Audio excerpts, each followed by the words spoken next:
kesalahan administratif di dalam proses pengajuan dan penelitian daftar calon ini.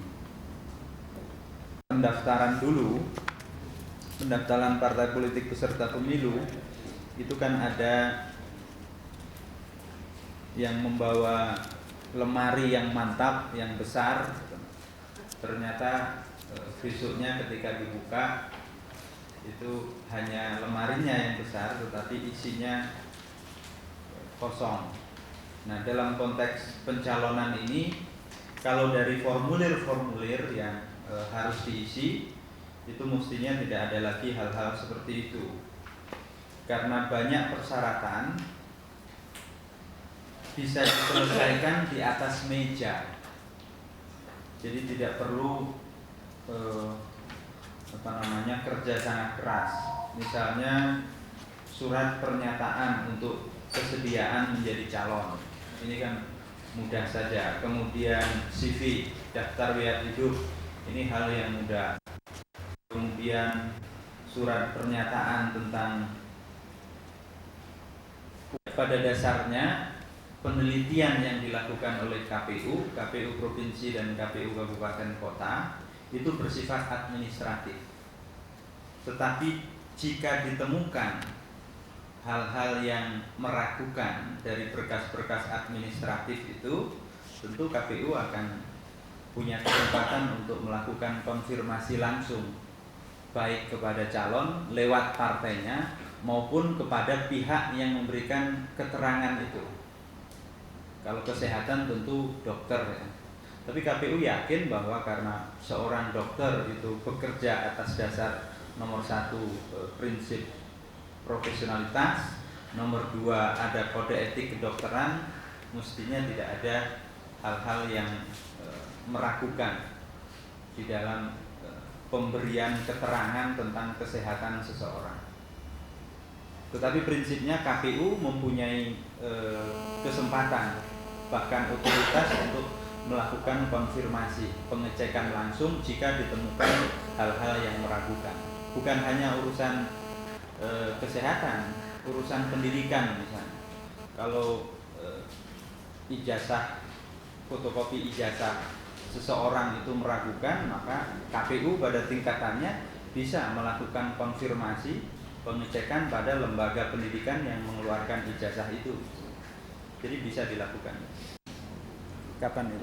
Kalau misalkan si caleg ini ternyata kemudian hari kesehatannya memang benar tidak sesuai dengan ditetapkan menjadi caleg, ya sudah selesai di situ.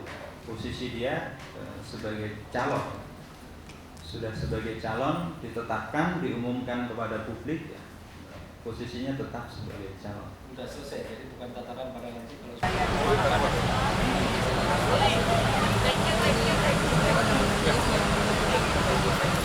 Iya, undang-undang migrasi sejak dibahas di DPR dalam bentuk RUU sampai setelah disahkan itu banyak menimbulkan perdebatan di tengah masyarakat karena memang banyak sekali ketentuan pasal-pasal yang ada di dalamnya yang potensial amat sangat merugikan bangsa dan negara.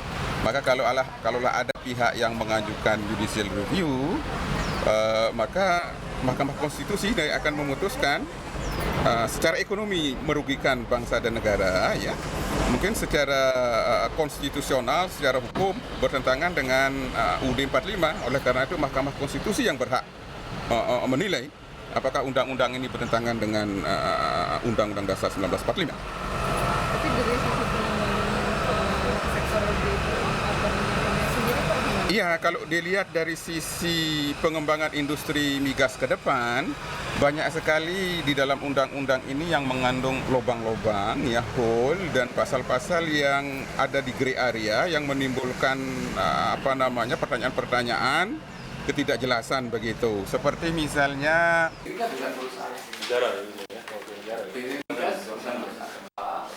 tempo hari waktu BP tangguh ujian langsung berapa? Nah, ini memicu pembeli Jepang itu sudah jelas, gitu ya. Nah, dengan turunnya mengikuti fluktuasi harga lah, maksud iya kita malah turun drastis gitu. Nah ini kan kita. Satu KPS bisa Pak menjatuhkan itu, dan itu sudah terbukti dengan kasus itu price policy-nya satu, gitu ya. Tidak ada kompetisi. Muncul tanggal yang pada gilirannya nanti akan dijual dengan itu menguasai.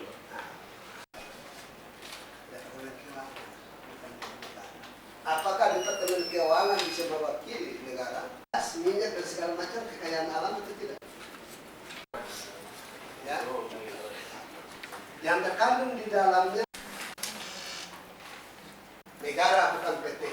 Ini dilakukan oleh BUMN, tetapi akan dilakukan oleh pihak tertentu yang diduga kita akan rugi secara ekonomi. Ada begitu banyak devisa negara yang hilang. Satu, kedua, harga yang Rp850 per liter.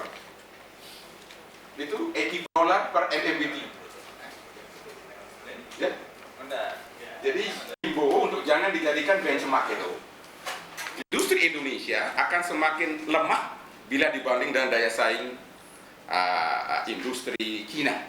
Karena itu ke keadaan yang lebih bagus. Saya sependapat dengan upaya-upaya ini karena arahnya menuju ke yang lebih bagus. Banyak lubang-lubang di dalam undang-undang migas ini memang yang harus disempurnakan.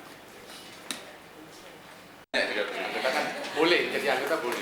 Di sini asal yang hadir di sini anggota Pak Deden dari kurang dari $1 kita ke Jepang bro 3,5. Pada posisi harga crude Amerika hanya di harga gambar dirinya sehingga nanti masyarakat tidak asing dengan fotonya.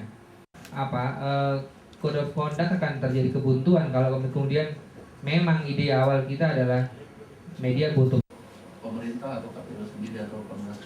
Saya rasa itu aja. Terima kasih. RI yang aktif dan pegawai negeri yang sudah mengundurkan diri hanya menggunakan surat aja.